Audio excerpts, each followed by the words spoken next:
Up next on U.S. Bank Business Watch, presented by the Cincinnati Business Courier, a new way to live, a look at the renaissance in urban renting. And living on a college campus has changed a bit. If you walk down the hall to the bathroom, you are old like I am. Wait till you see the renovated residence hall at UC. And the chef at the Hyde Park restaurant trying to lure you to a fine dining experience. U.S. Bank Business Watch is coming up next.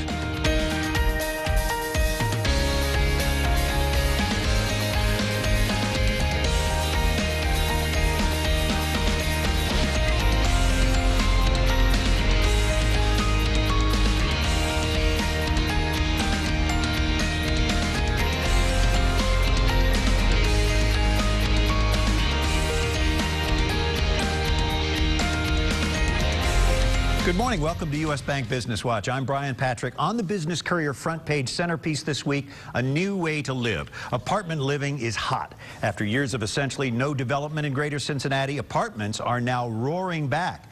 This year, we'll see a 92% increase in apartments in the region compared with last year. Between 2013 and 2015, more than 4,400 new apartments will be built here. That's a huge number, representing about $500 million in new construction. Most will be luxury apartments, and more than half will be built in downtown, over the Rhine, uptown, and other surrounding urban neighborhoods. Even with this coming deluge of product, apartment experts say the thirst still won't be quenched. John Arita, a vice president at Duke Energy, wanted to move her family of 4 downtown from Fort Mitchell. They scoured the market for 6 months, then were on a waiting list for 4 months before finally landing an apartment here at the Reserve on 4th Street. A 1-bedroom unit there starts at more than $1,000 a month. Finding a place in downtown now is quite a challenge, and what a good problem to have in this community. However, if you're wanting to move quickly, you better get your name on a waiting list. Finding a place with unique challenges for us is a 3-bedroom, and those are next to impossible in downtown Cincinnati. Now, the vast majority of the new apartment projects are aimed at empty nesters and young professionals. And because of the size of the millennial generation, just a small % increase in those wanting to rent will result in a huge need for new apartment units.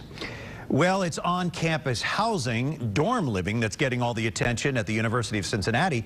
Students moved back to campus and into Morgan's Hall, which underwent a $35 million renovation. That building, originally completed in 1964, now features a high-tech design with 2,000 glass panels. Student rooms in the eco-friendly building contain full baths and kitchens, as well as cool furniture designed by UC students. We considered demolishing and starting anew, but the cost was prohibitive. It would have been double the cost of our renovation. Morgan's Hall is on the corner of the campus near Martin Luther King Drive in Jefferson. If you're familiar with UC, it's one of the buildings that used to be called the Three Ugly Sisters. To see a slideshow of the building, visit our website. Well, the managing principal for Cassidy Turley Commercial Real Estate says things are also looking up in that market.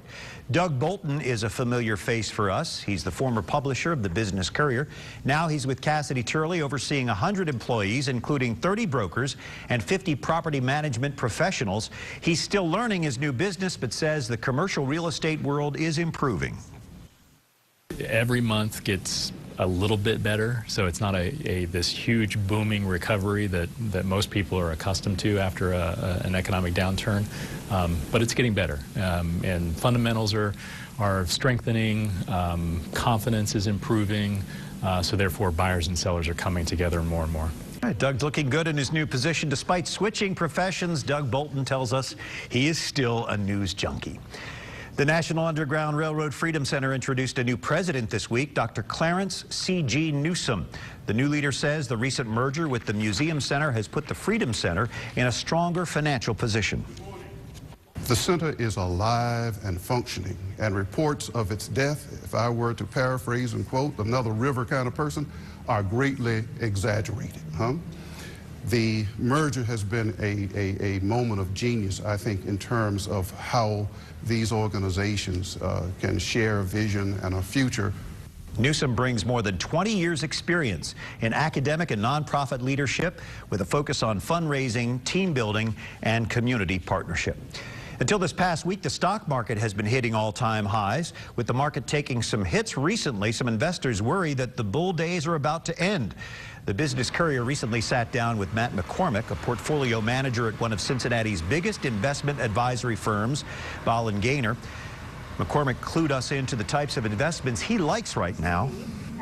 We like companies that have strong dividend growth, in particular the technology companies, a stock like Qualcomm. We also like select consumer staples. Procter & Gamble recently had a very good release. All in all, we want companies that can grow their earnings and their dividends regardless of the economic environment. McCormick says the stock market was up 20% this year. He wouldn't be surprised to see it fall 3 to 5% over the rest of the year, ending the year with about a 15% gain overall.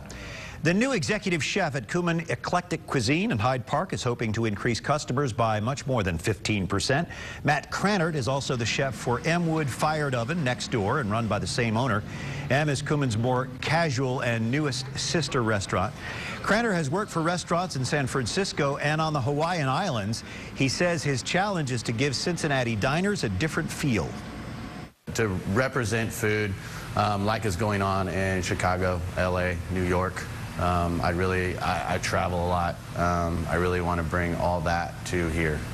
Since arriving in Cincinnati, Crannert has worked with Dan Wright at Senate and was most recently with Kwan Hapa, the Asian gastropub in Over the Rhine. St. Elizabeth Healthcare will break ground November 21st for a $13.8 million Heart and Vascular Institute building on its campus in Edgewood. The building will be part of a new $30 million investment in an existing cardiovascular program. Hospital officials expect to draw more patients from throughout this region, create high-paying jobs, and earn St. Elizabeth recognition as a leader in medical research. The institute is expected to open in the first quarter of 2015, and about 50 to 75 new positions will be created, including at least 5 doctors. Well, Dynavision is a local company that's looking to improve the quality of life. Dynavision's headquarters and production facility is in Westchester. Some of its products look like something from another world and even been compared to the children's game you see at Kings Island, Whack-A-Mole. But the company's D2 light board, for example, is actually used to improve vision, coordination, and can help with concussion and stroke rehabilitation. So I think you could categorize our products as ones that help people try to achieve their goals, whether they're recovering or they're trying to achieve better results in the sports endeavors. Dynavision's devices are being used by the University of Cincinnati and the Ohio State University, as well as by professional athletes. The Health Foundation of Greater Cincinnati, one of our sponsors on U.S. Bank Business Watch, rebranded itself this week, taking the new name, Interact for Health. The group says the new name better represents its mission and commitment to work closely with others to improve our community's health by promoting healthy behaviors. We're privileged to have Interact for Health President and CEO Jim Schwab with us this morning to talk more about the mission and the work of that organization. Jim, good to have you with us. Thanks, Brian. Thank you for having me. I like that term, Interact. Why the name change? We have changed our grant-making strategies from those that we adopted 15 years ago, and they're healthy eating, active living, emotional well-being, and making healthy choices about substance use. So to reflect the change in strategies, we thought we wanted to rethink our name as well, and that's how we ended up with Interact for Health. It provides a health promotion concept, and also we use a catalyst for health and wellness as part of the name, and that reflects our desire to be collaborative in the process. Yeah, the term foundation is a little stuffy, Yep. and it's usually connected with money and grants. So Interact for Health is really more encompassing of an overall health proactive approach. Right. We for years have worked closely with grantees in the community. We view them as our partners, and this is just an ongoing effort to work in the same way, but we hope it will draw in some new participants to reflect the new strategies we think businesses and health systems and some smaller organizations who we haven't worked with before will come in and be part of this strategy. So how is Interact for Health celebrating its new identity and its new strategy? Well, we had a kickoff this week at Washington Park on Tuesday, which we thought went very well. We also were at the ball game on Wednesday night with our staff and board members, all in our new green and white T-shirts with our new brand. We have a stylized A that's part of our name, Interact for Health, and I say I hope that'll be our Nike swoosh when we're finished with it. Well, we appreciate the former Health Foundation, now Interact for Health, and you, Jim. Thank you very much. Thanks for having me. Thanks for being here. Thank you. All right, up next on U.S. Bank Business Watch this morning, internal conflict at the airport. What does the future hold for CBG? And Star Trek meets the chicken dance at this year's Oktoberfest.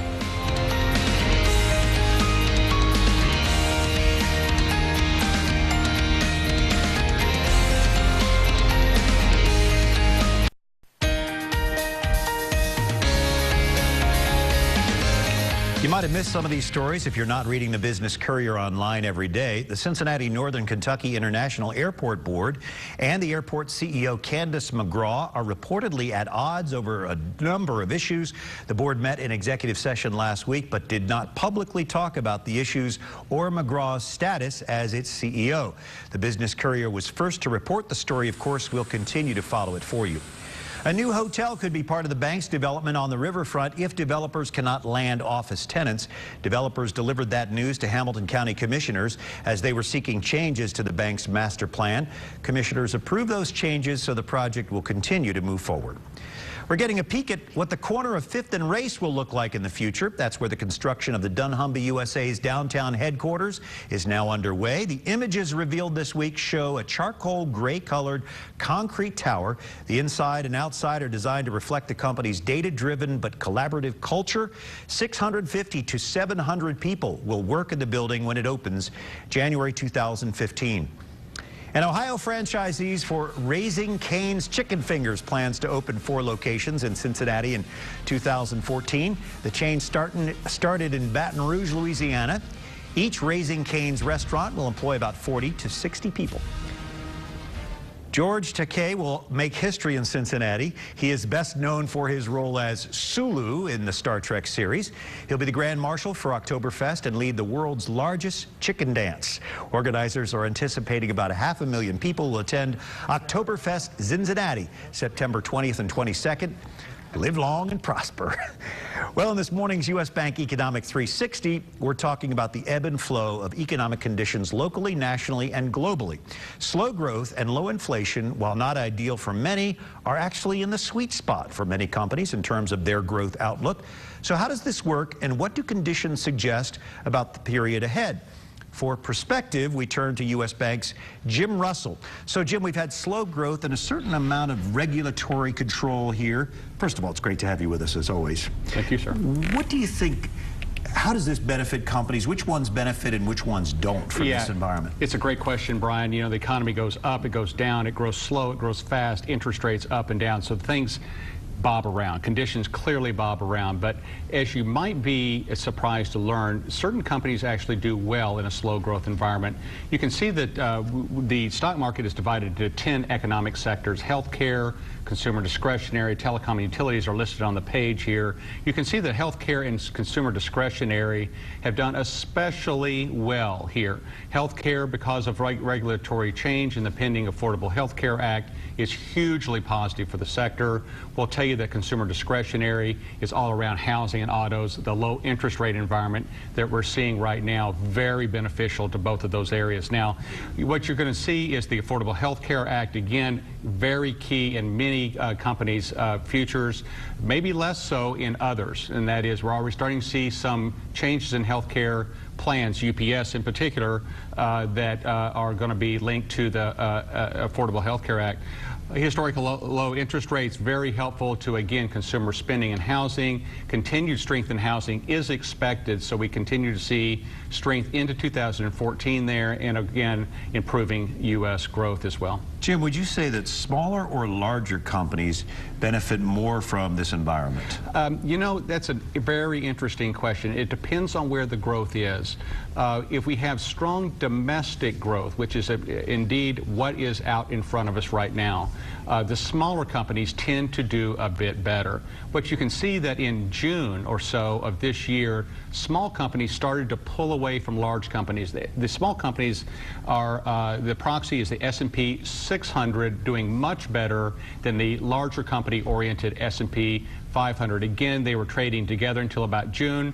In June or so, Brian, we started getting some very clear economic data hiring improving here in the United States, jobs improving here in the United States, profitability also strong here in the United States, maybe less so globally. So larger companies, of course, have global exposure. Smaller companies are usually more domestically oriented, hence the performance differential. As we look ahead into 2014, what do you see happening, and what companies do you see benefiting from that? Well, we do see a higher growth rate as we move forward. We think that 2013 will be about a 2% growth period for the United States, about a 3% globally. We see both of those numbers ratcheting up maybe next year. 3% growth in the United States, maybe 3.5% to 4% growth globally. We think that technology, energy, and consumer discretionary areas of the economy do pretty well. Hence, we think that those are the areas the stock market will favor.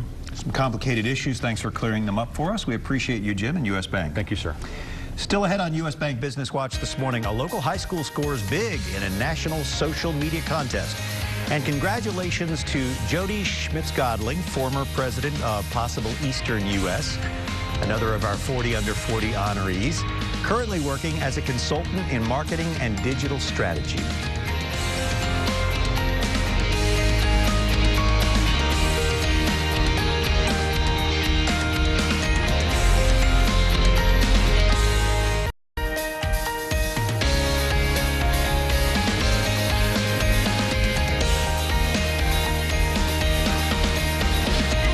Good morning. Great to have you with us today in this morning's Business Insight, honoring some national champions. The faculty of Mother of Mercy High School in Westwood has won the National Social Madness Competition, sponsored by the Business Courier. The school won $10,000 to be donated to the charity of their choice. Their recipient, an organization in South Sudan supporting 80 women who will attend leadership training in December and January. The contest is run by American City Business Journals. That's the parent company of the Cincinnati Business Courier. With more on the contest and how the all-girls Catholic school on the west side of Cincinnati beat out everyone else, Business Courier publisher Jamie Smith is joined by Jenny Kroner-Jackson, communications and PR specialist for Mother of Mercy High School. Jenny and Jamie? Thanks, Brian. Jenny, thanks for being here today. Thanks for having us. So tell me, is there a little bit of excitement in the air over your first week of school? There is a lot of excitement. This couldn't have been a better way to start the school year. Oh, that's great. Tell me, social media obviously is big everywhere. What possessed the school to get involved in this competition with the Business Courier? Well, when I first heard about it, I thought, this is a good chance for us to see just how well our social media does stand up to some other organizations, schools, and businesses in just Cincinnati. Last school year was the first time we really got into Facebook and Twitter. We were considering Instagram at the same time. We're not sure if we could take all of that on. Additionally, any chance we have an opportunity to support another charity or organization, we definitely jump on that. That's something we're really big at, Mother of Mercy. So we decided to sign up and check it out. The third reason would be simply because the summertime is a downtime for schools, not much going on, but I didn't want the momentum of Mercy to stop. I wanted us to keep talking about great things happening, so this seemed like a good reason to keep me posting and commenting on great things happening with the school through the summer. Obviously, the purpose of the contest is to get people engaged. Right. And I know during the contest, I believe you guys picked up almost 1,400 new Facebook followers and about 225 new Twitter followers. You think those are students, alumni, parents, friends of the school? It's everybody. Okay. We were shocked. That's what made this so exciting. A lot more students. What we were finding, more students on the Twitter end, more parents, Friends of Mercy, even those from the Sisters of Mercy ministries around the world were coming over to check us out. And just the local community was joining us on Facebook. It went all around the world. Yeah, did you get the buzz out just using social media, or did you guys, push people around, send some things out through school? Or? Yeah, we used just email methods. The first week that this went live, we just notified our typical constituents, just letting them know that we're in it, and then every round we advanced, we just sent an update saying, oh, hey, we won that round, we're going to keep doing this, keep joining us, and then we would get more followers that way. Well, that's awesome. We had 58 participants out of Cincinnati, so there were 4 rounds, kind of like the March Madness competition, if you would, with basketball. So you guys obviously won the local round, and then we had an additional 5 rounds nationally. So there were a total of 2,040 companies, schools, organizations that participated. How exciting is it to be one of 3 winners? amazing. The fact that we could start the school year saying we're national champions before we even got into the start of school was incredible. Well, that's great. So tell me a little bit about the money. Tell me what, I know we talked a little bit about the charity, Mercy Beyond Boundaries. It's Mercy Beyond Borders. And it was founded by a Sister of Mercy, Marilyn Lacey, which is why it's kind of near and dear to our hearts. We're excited to hear that the money is going to be used for educational scholarships for women and children in Haiti and South Sudan, and also more specifically, they're going to use it to invite 80 young female scholars to a leadership training program to be held later in December. It's a wonderful opportunity considering that the women in South Sudan otherwise would never have the opportunity for formal education. That's great. So hopefully this can be kind of a lesson to your students that social media, the internet is a good thing. Yes. It can be used for great purposes. Yes. And it's great to see you help out other people, Thank you. less fortunate than us. So congratulations. Thank you. Hope you guys can participate again. Yep. This is the second annual, so hopefully we'll hear from you guys again next year. Sounds good. All right, thanks for being on the set today. Back to you, Brian. All right, Jenny, Jamie, thank you. Congratulations to Mercy High School, and thanks to American City Business Journals and the Cincinnati Business Courier for such a generous gift. Thanks for joining us this morning for U.S. Bank Business Watch. We'll be back next Sunday, and each Sunday morning, 6:30, right here on Local 12. And if you sleep a little later, you can catch us at 10 a.m. on the CW. For more business news all during the week, visit the Business Courier online. Sign up for our daily emails. Our address is cincinnatibusinesscourier.com. For all of us at U.S. Bank Business Watch, I'm Brian Patrick. Have a great Sunday and a good week.